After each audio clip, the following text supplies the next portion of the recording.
Having an on-screen fingerprint scanner on a mid-range phone, that looked like a distant dream. Well, not anymore.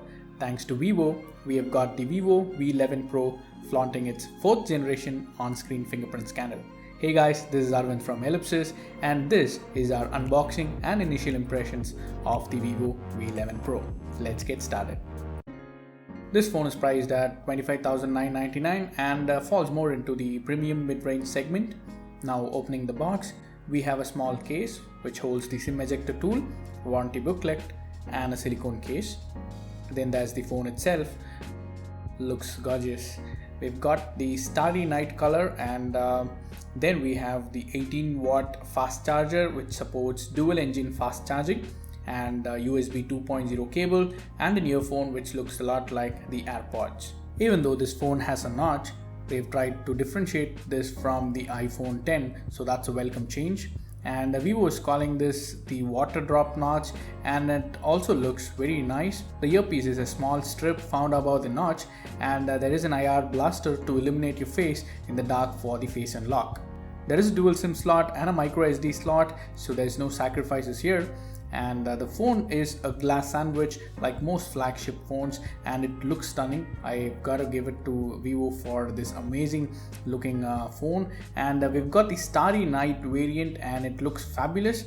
They have not mentioned which version of Gorilla Glass tech that they've used, so it's better if you put on the silicone case that came in the box. There is also a screen protector pre-applied, so I guess it's better not to take it off.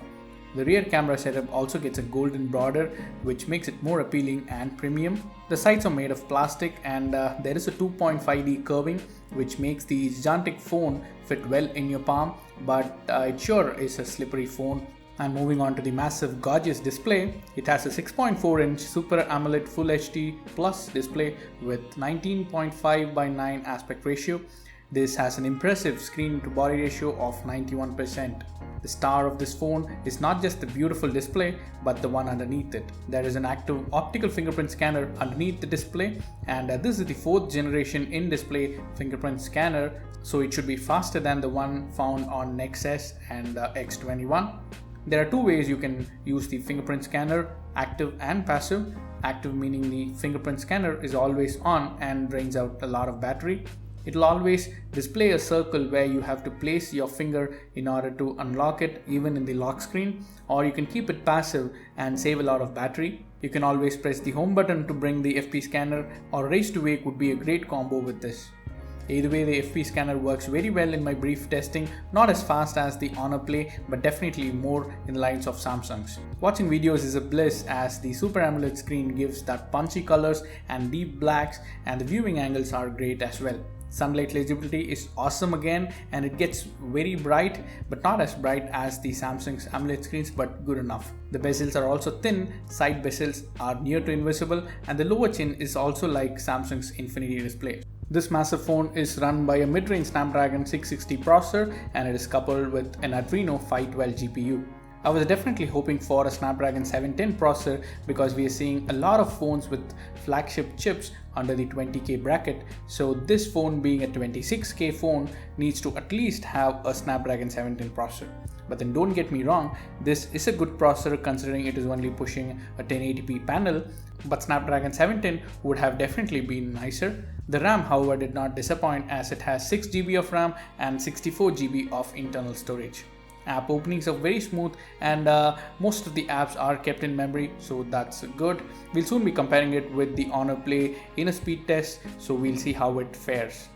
Moving on to the camera, the phone has a dual camera setup at the back with 12 megapixel dual pixel camera and a 5 megapixel depth sensor. It can record up to 4K at 30 FPS. Here are some of the shots that we took, and it is to be noted that there is no EIS on the 4K recording, it's only available in the 1080p quality. The front has a whopping 25 megapixel sensor and the shots are great. There is a portrait mode and it can record up to 1080p as well. We'll soon compare it with the Honor Play to see which comes on top. Please stay subscribed to not miss our upcoming videos.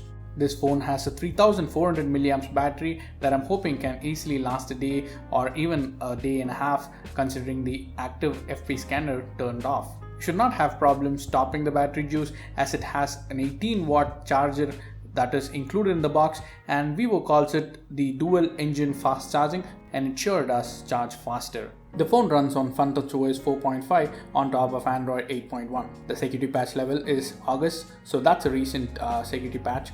And I've used the Vivo Y83 in the past, and I just love the FunTouchOS because it's full of features and does not slow down as well. I believe this would not disappoint me either. They have a lot of goodies, smart features along with theming engine and drive mode. So there's a lot to see, and we'll probably be covering most of them in our full review. And talking about the sensors, the phone supports dual band Wi-Fi, both 2.4 and 5 GHz, and it also has Bluetooth 5.0.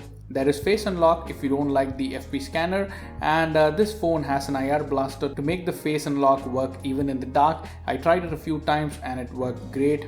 Everything about this phone speaks flagship grade except the processor, but does it really justify the 26K price tag? I pre-ordered this phone, so I got a 2K off on this phone, so it came around 24,000. But there are phones like the POCO or the Honor Play which offer flagship internals under 20K. Now both of these phones do not have the appearance or the AMOLED screen like the Vivo V11 Pro, but they have a much better processor in comparison.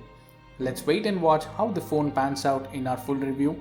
So please like and subscribe to our channel if you liked our content, and please press the bell icon if you want to get notified about our upcoming videos. You have been watching Ellipsis. This is Arvind signing off. Bye bye.